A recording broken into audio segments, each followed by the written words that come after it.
Oke, jadi Bu Bidan Ani, ini saya dengar informasinya, saya dapat informasi awal ya. Di Puskesmas ini katanya ada program Gemari Vaskes gitu ya, ayo atau gerakan Mari Melahirkan di Fasilitas Kesehatan seperti itu. Nah, lalu kan ada cerita-cerita yang saya dapat juga informasi menariknya itu cerita awalnya bahwa warga di sini itu ternyata lebih yakin ya, yakin ketika melahirkan atau istri mereka melahirkan itu ke bidan kampung atau bidan non medis ya. Nah, apa benar cerita itu? Atau gimana ininya? Kok bisa warga di sini tuh bisa apa ya? Bisa menentang atau semacam ada pertentangan lah ketika diajak melahirkan ke fasilitas kesehatan. Mereka lebih senang melahirkan di bidan kampung atau bidan non medis. Pak Dede dapat info dari mana nih? Saya dapat informasi awal. Ya, Ya namanya jurnalis kan informasi bisa ya, dari mana dapat dari saja. mana nih maksudnya? Makanya saya juga akan tanya ke Ibu Bidan langsung nih yang mengenangani itu. Apa betul cerita-cerita seperti itu gitu. Mungkin informasinya akurat nih dapat. Nah, Hmm. betul betul sekali Pak. Kebetulan di Puskesmas Gedung Pasir ini kan merupakan puskesmas di pedalaman gitu Pak. Jadi masyarakat itu masih kalau dibilang awam, nggak juga, cuman masih percaya dengan yang namanya pengobatan dengan non medis gitu Pak. Terutama pada ibu-ibu hamil dan ibu-ibu yang bakalan melahirkan gitu Hmm. Pak. Itu betul sekali itu berita yang Pak Denny dapat mungkin Oh ya. gitu. Iya. Jadi masih ada kepercayaan warga di sini yang bahwa misalkan ini saya juga dapat info. Misal ada ibu melahirkan Mm-mm. kan kadang-kadang dia mengalami kejang-kejang gitu ya. Betul Pasca Pak. melahirkannya Betul. kadang-kadang mengalami kejang-kejang yang itu disebut dalam bahasa medis yang saya baca itu adalah infeksi postpartum ya, seperti itu. Nah, warga di sini meyakini itu kerasukan Mm-mm. atau itu penyakit mistis. Iya. Itu ada juga ini apa cerita benar Kasusnya gitu. kasusnya gitu. Betul Saya Pak. dapat informasi seperti itu warganya. Ada beberapa kasus memang yang seperti itu kejadiannya, malah bukan hanya pada ibu yang siap bersalin Pak, di ibu hamil yang bakal melahirkan juga ada kasus yang seperti itu. Mereka berpendapat bahwa uh, ini bukan penyakit non medis, jadi harus diobati dengan seperti disembur gitu, dirajah Pak sama orang-orang pinter lah katanya. Mereka masih berpendapat bahwa ini bukan penyakit medis Pak. Gitu. Jadi ketika kasus itu terjadi, baik itu kasus sebelum melahirkan, kejang sebelum melahirkan ataupun kejang setelah melahirkan itu, malah kami Itu di desa mana? di Desa Jadi, Uram Jalan sama Daya Sepeng. oh, Ada dua dia. jadinya gimana itu waktu itu? Kami tim medis khususnya saya sebagai bidannya pada saat itu ke rumah pasien gitu. Pasien Hmm. itu melahirkannya sama dukun Pak. Saat itu pada tahun 2020 Pak. Mereka pasien ini melahirkan dengan dukun kampung. Satu hari setelah itu baru dapat kunjungan dari bidan desanya. Nah, tiba-tiba dia kejang setelah Mm-mm. melahirkan. Mungkin itu disebabkan karena infeksi, dia melahirkan tidak di fasilitas kesehatan dan tidak dengan tenaga kesehatannya Pak. Pada saat itu kami ke rumah si ibu ini. Rencananya kami bakalan memberikan pengobatan medis dan kemudian karena dia sudah kejang, mau kami rujuk ke fasilitas terdekat yang mungkin mendapatkan pelayanan yang lebih maksimal. Namun pada saat itu kami mengalami kendala Pak. Kendalanya apa? Di sana tidak diizinkan untuk dirujuk ibunya. Tidak diizinkan. Iya, Oke. tidak Mm-mm. diizinkan. Kami juga Tidak diizinkan alasannya apa? sempat debat dengan keluarga pasien gitu. Heeh. Kenapa Bu? Biar nerujuk pasiennya Bu, pasiennya kena burung tujuh istilahnya kayak gitu. Hmm. Jadi kami nggak bisa menunggu Bu seperti ini kami bilang kan. Tapi tetap juga keluarga pasien, suami pasien bersikeras Burung tidak tujuh itu apa? tidak mau dirujuk. Nah, kami juga Heeh. nggak ngerti itu dengan burung tujuh itu, Heeh. tapi itu salah satu penyakit non medis kata pasien yang mengalami itu, Mm-mm. kata Kata keluarganya. keluarganya. Ya, Hmm. jadi kami tidak sempat rujuk pasiennya. Udah kami koordinasikan lah dengan lintas sektor terkait gitu kan. Ada Pak Geci pada saat itu, ada juga camat yang ikut ke desa tersebut Pak Itu untuk istrinya merujuk waktu itu melahirkan di desa Pak, di di bidan kampung, kampung, di rumah. di rumah Oh. sendiri dengan penolong persalinannya itu bidan kampung. Jadi ibu bidan waktu itu nggak tahu bahwa pasien ini ada melahirkan di rumah. Iya, atau lebih awal gimana? karena kan aksesnya ini jauh, Pak. Hmm. Kebetulan pada saat itu juga bidan desa tidak di situ. Eh, jadi setelah melahirkan baru dikabari ke si bidan desa ini. Karena kan akses untuk ke sana jauh terutama. Kemudian untuk telepon juga di sana jaringannya nggak nyambung gitu, nggak ada sinyal.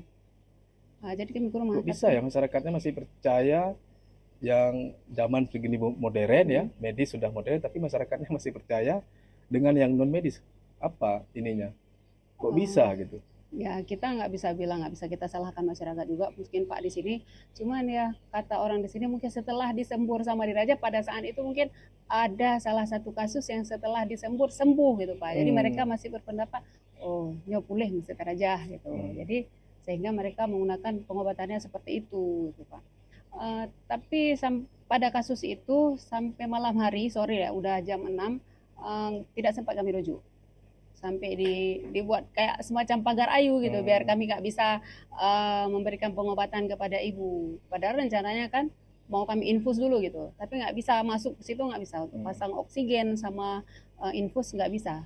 Kan kalau orang di sini infus itu kan kita masukin apa namanya kayak besi gitu ke dalam vena si ibu. Mungkin kalau mereka berpendapat kalau udah kena jarum yang kehanalin gitu. Gitu. Mereka Nah, nggak boleh kena jarum itu. Ada iya. keyakinan seperti itu Iya, warganya. betul Pak. Ada cerita Tuh. apa lagi selain itu, Bu? Bu Widan? Ceritanya sih banyak sih Pak. Eh. Kalau yang berhubungan dengan ibu-ibu hamil di sini kan. Eh, nah kemudian sejalan dari kasus itu Pak, itu kan dari tahun 2020 gitu. Hmm. Sejalan dari itu saya sama bidan-bidan desa juga kawan-kawan teman sejawat di puskesmas kan melakukan berbagai macam edukasi-edukasi kepada si pasien dengan melakukan pendekatan baik itu di acara-acara posyandu ataupun di majelis taklim yang kami hadiri, kami berikan sosialisasi, edukasi tentang jangan lagi melahirkan di rumah, Bu. Hmm. Kita kalau mau melahirkan di fasilitas kesehatan, kami sediakan semua peralatan medis yang diperlukan ada di puskesmas. Kami berikan edukasi di tengah-tengah masyarakat, gitu kan. Namun seiring berjalannya waktu, Itu karena pemahaman masyarakat tadi ya, iya, awam, iya, masih awam. ya kurang pahamnya Kurang tentang, paham terhadap ini ya, ya, medis gitu ya. karena kalau ini kan pedalaman, Pak. Mm-mm. Kalau di kota mungkin mereka bisa googling-googling gitu kan. Iya. Kalau di pedalaman ini jangankan untuk googling-googling, HP HP yang Android aja mereka nggak punya gitu. Hmm. Handphone apa telepon genggam aja sinyalnya nggak ada gitu. Apalagi untuk googling-googling set ini itu kan beda pedalaman dengan Terus perkotaan. apa kan sekarang punya program gerakan Mari Melahirkan di fasilitas Ya. kesehatan. Nah, ketika awalnya program itu ada, gimana respon masyarakat di sini? Nah, Dengan pengetahuan yang begitu awam ya. dan mereka sudah terbiasa melahirkan di bidan kampung itu gimana? Nah, setelah kejadian kasus itu, makanya lahir gerakan Mari Melahirkan di fasilitas Setelah kesehatan. kasus itu Iya. ada ini Lahirlah program. program inovasi itu, Mm-mm. Pak kan. Jadi kami berikan edukasi kepada mereka tentang khususnya Gemari Vaskes ini. Kami coba pelan-pelan, kami coba lakukan pendekatan gitu Pak, sehingga mereka nyaman dengan kami, sehingga mereka merasakan bahwa kami adalah tempat ataupun pendampingan yang terbaik kalau ketika mereka melahirkan nanti. Gitu, Pak. Lahirlah Gemari Vaskes. Itu pun setelah melewati berbagai macam kendala Pak. Karena kan Kendalanya apa? sebuah inovasi kan perlu dukungan semua lintas gitu, baik itu lintas sektor, di desa juga seperti itu ibu-ibu kadernya. Mungkin itu perjalanan untuk menuju Gemari Vaskes tadi Pak. Sempat juga mengajak mengunjungi ibu-ibu hamil yang beresiko Pak, bersama Pak Camat Ya, gitu. karena kan aksesnya jauh-jauh nih dengan puskesmas antara rumah warga itu kan jauh-jauh. Saya juga tadi udah eksplor jalannya itu nggak mudah gitu ya. Iya, betul, Pak. Terus ada batu-batu. Itu gimana ininya mengontrol ketika ada ibu hamil? Nah, mungkin sedikit cerita dengan Gemari ini ya. Kemarin itu kami sempat buat grup WhatsApp untuk seluruh ibu-ibu hamil gitu. Tapi itu kayak kurang jalan Karena kan sinyalnya nggak bagus gitu ya, jaringannya. Jaringannya nggak bagus.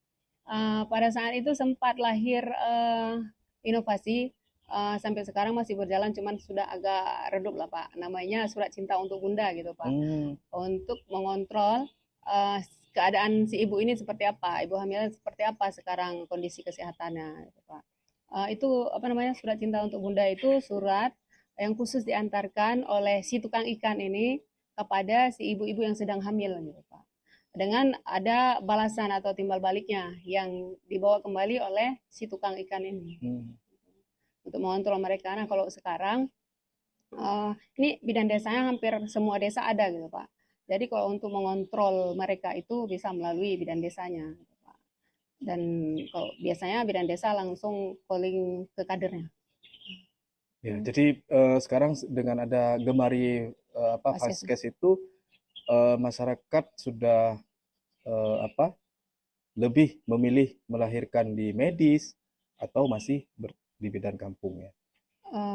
Sampai Kalau kondisi hari ini bagaimana ya, setelah ada ini? Kondisi hari ini, kalau untuk kondisi hari ini alhamdulillah sekali Pak. Dari 129 persalinan ini kita bercerita di tahun 2023, alhamdulillah semuanya melahirkan di fasilitas kesehatan dengan tenaga kesehatan. Kalau dulu perjalanan saya pernah menolong persalinan itu di rumah ibu, di rumah belum ada vaskes yang lengkap mungkin di sini. Saya tolong di rumah dengan membawa berbagai macam peralatan yang mungkin serba minimal ya. Warga ibu ke rumah Bu Milnya. Iya. Ibu Ani sendiri ke saya nolong persalinannya di rumah. Di rumah sebelum ada Gemari Vaskes. Ya. Itu kalau namanya pertolongan persalinan dengan tenaga kesehatan, tapi tidak di fasilitas kesehatan. Kalau sekarang alhamdulillah semuanya sudah di fasilitas kesehatan. Dengan bidan kampung gimana? Ada komunikasi selama ini? Kami memang bermitra dengan bidan kampungnya Pak. Bermitra? Iya. Jadi caranya? Pada saat itu kami kumpulkan. Karena kan sama-sama cari rezeki nih. Ya. Mereka kan cari rezeki juga, cari jerih kan dari situ. Ini gimana ini? Mungkin juga sedikit ini ya, apa namanya, detik jangan kita ngambil rezeki orang gitu kan. Itu pasti mikirnya ke situ. Tapi kami coba lakukan pendekatan pelan-pelan dengan bantuan kepala puskesmas juga, bantuan bidan-bidan di sini, kader desa juga kami kumpulkan Pak, ibu-ibu yang ibu dukun ini 3 orang salah hari itu kami kumpulkan kemari. Jadi kami berikan apa namanya, kalau dibilang nggak edukasi sih, kami berikan pengertian kepada mereka bahwa melahirkan di rumah itu berisiko gitu Pak. Dan sekarang kalaupun ada pasien yang mau melahirkan di mereka langsung telepon kami Pak. Jadi kami gunakan ambulan kendaraan di sini untuk menjemput pasien tersebut. Nah, bila si dukun ini minta ikut kemari, saya ajak ikut Pak. Jadi di sini kami nolong bersama, gitu. Jadi ada saya ataupun bidan lain, nanti ada ibu dukunnya juga. Tidak ada masalah. Alhamdulillah dengan dukun itu jadi mitra sekarang Pak. Jadi mitra sekarang. Wah, luar biasa juga ya. Terus masyarakatnya tahu nggak manfaat dari Gemari Vaskes ini? Kan mereka harus tahu sebetulnya. Jangan-jangan karena mereka kurang informasi sehingga mereka masih awam gitu. Apa mereka sudah tahu ada Gemari Vaskes ini dan manfaatnya gitu ya? Kalau untuk sekarang kan ya, masyarakat harus diedukasi dulu ya hari ini ya gitu. Hari ini kayaknya sebahagian besar itu udah tahu Pak tentang fasilitasnya di sini sudah ada. Kalau melahirkan tuh harus ke medis gitu. Mereka sudah tahu ya. Karena mungkin salah satunya ketika mereka melahirkan dengan dukun, mereka tidak dapat surat keterangan lahir Pak. Mungkin kami agak gapnya dari situ. Nggak ada surat keterangan lahir dari dukun. Jadi mereka tidak bisa mengurus pengurusan untuk memasukkan anak ke kakaknya. Jadi begitu ada melahirkan dari fasilitas kesehatan, begitu siap lahir kami keluarkan terus surat keterangan lahirnya Pak. Betul. Nah Bu Bidan nih, informasi juga saya dapat bahwa sebelum-sebelumnya itu angka kematian ibu dan bayi di sini setahun itu 2 orang, setahun 2 orang gitu ya. Itu benar Pak? Betul sekali. Benar Bu datanya? Betul. Datanya itu kebetulan saya yang rekap sendiri dari tahun 2018, 19 sama 20 angka kasus ya. Ini kasus saya bilang, kasus kematian ibu di tempat kami 2 orang per tahun Pak. 2 orang per tahun? Ya betul Pak Deni, 2 orang per tahun. Mungkin ini akurat sekali nih info yang Pak Deni dapat. Dari mana nih infonya nih? Ya, saya lebih dulu kan info dari warga di sini gitu ya. ada juga pernah kita dialog juga di RRI sebelumnya gitu kan. Dari situ saya menarik untuk menggali cerita ini sampai lebih dalam gitu. Kan kita pernah dialog ya di RRI waktu itu by phone ya, live by phone Oh kan, iya iya iya. yang tentang rumah tunggu kehamilan gitu ya. Nah Tunggu dari situ kelahiran, rumah kelahiran. tunggu apa? Kelahiran. Kelahiran, bukan kehamilan ya apa? Ya, kalau hamil Kelahiran. saya tunggu Ya. kehamilan. Mm-mm.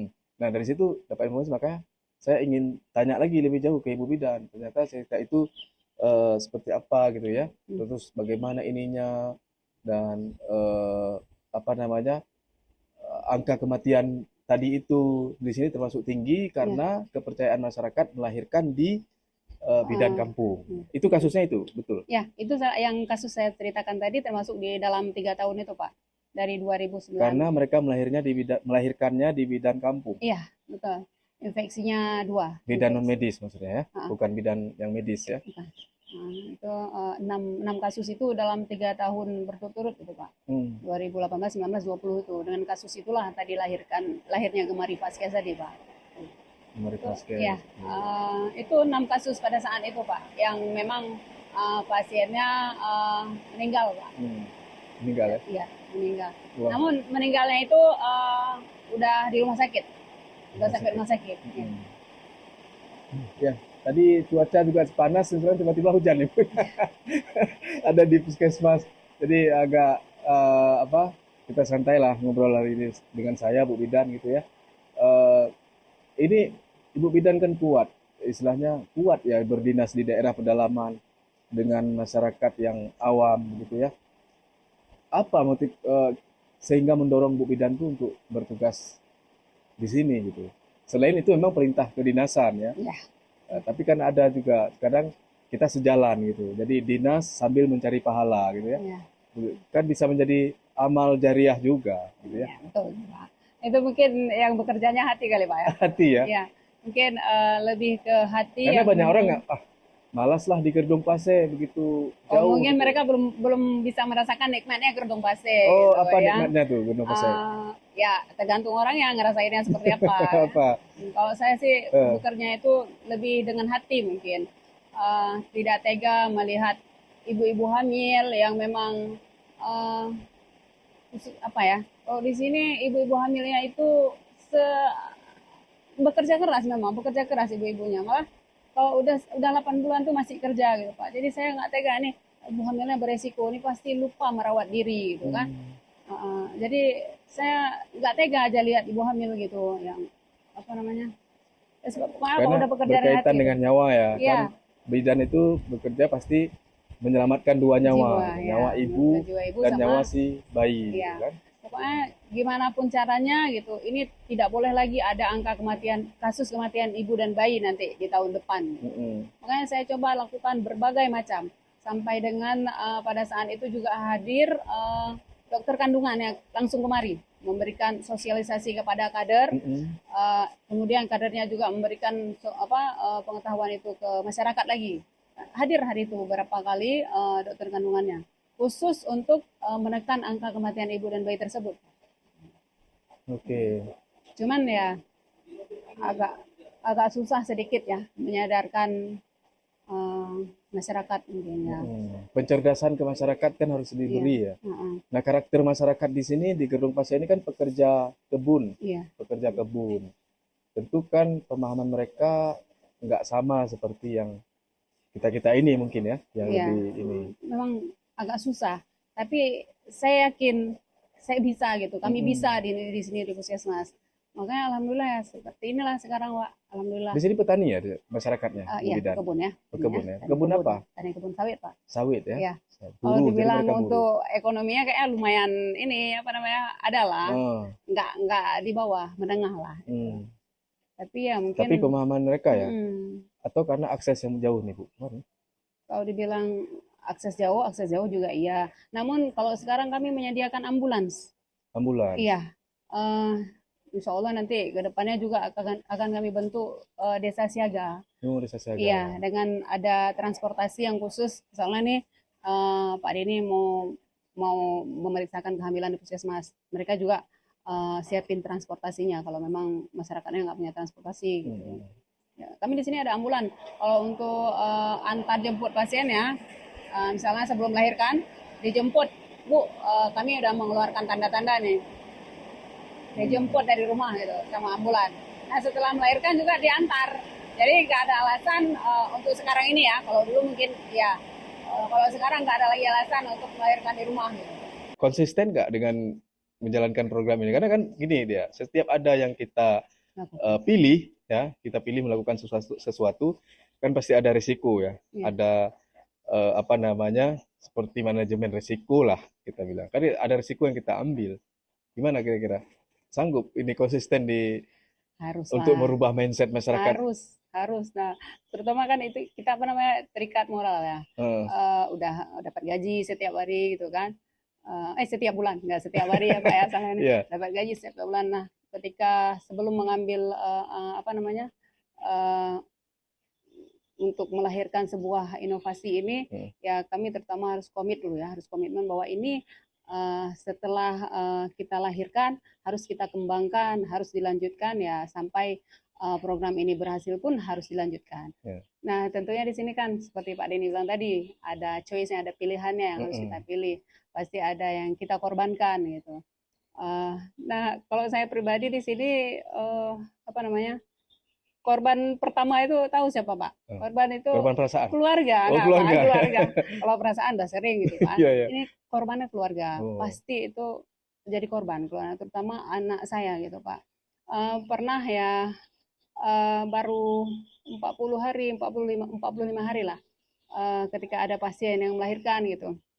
Saya terpaksa meninggalkan anak, meninggalkan suami di rumah untuk ke puskesmas menolong menjadi pendamping persalinan di puskesmas ini Pak. Nah itu korban yang termirisnya gitu Pak kan.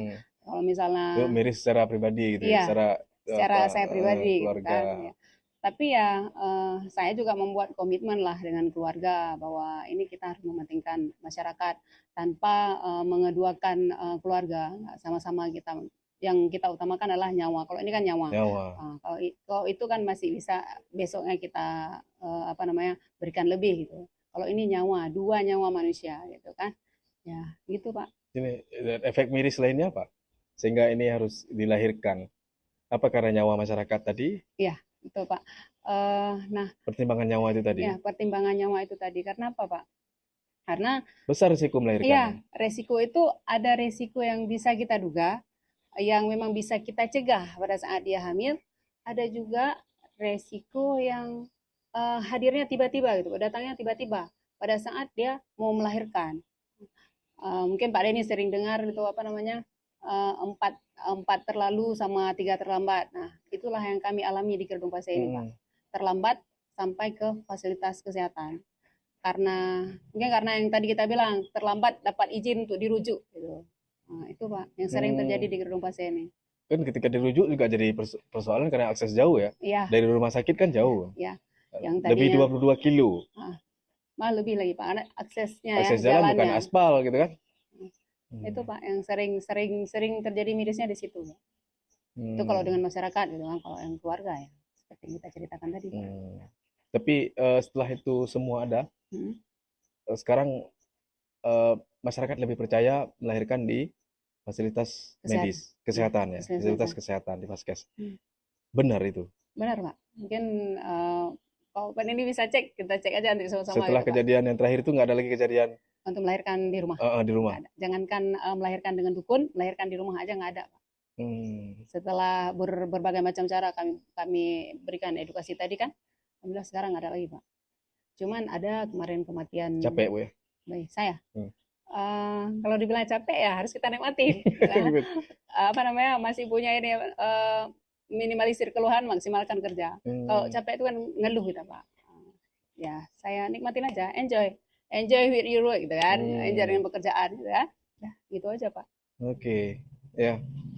Mungkin sampai di sinilah cerita Bidan Ani ya, yang bertugas di Gedung Pase, lalu kemudian memunculkan inovasi program untuk ibu melahirkan karena situasinya masyarakat di sini begitu percaya pada saat itu, begitu percaya dengan melahirkan di bidan kampung, dan itu beresiko secara medis karena menurut medis itu kurang steril ya, dan infeksi, lawan infeksi dan lain sebagainya.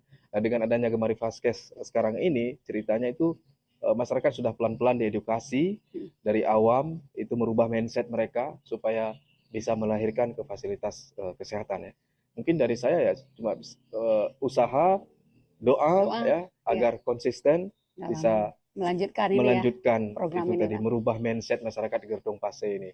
Semoga kedepannya nggak berubah-berubah lagi. Mungkin setelah ini ada perubahan lagi di masyarakat. Mudah-mudahan kita Ya, sama-sama amin berdoa. ya, semoga nggak berubah gitu. Tapi inovasi ini udah sampai di Banda Aceh loh, Pak. Udah sampai ke Banda Aceh? Iya, ini jadi program inovasi teladan terbaik pada tahun 2021. Alhamdulillah Pak, sempat Alhamdulillah. berkomunikasi dengan Menteri Kesehatan pada saat itu karena COVID. Jadi kami nggak dihadirkan ke istana gitu ke Jakarta. Yang harusnya kami di sana gitu Pak. Oke, selamat Bu, program Alhamdulillah, yang luar terima biasa. kasih. Kamu doain kami Pak ya bisa melanjutkan terus Ya, program ini, nggak ada lagi kasus kematian ibu dan bayi di Kedung Paste. ya amin ya, Mudah-mudahan. amin ya.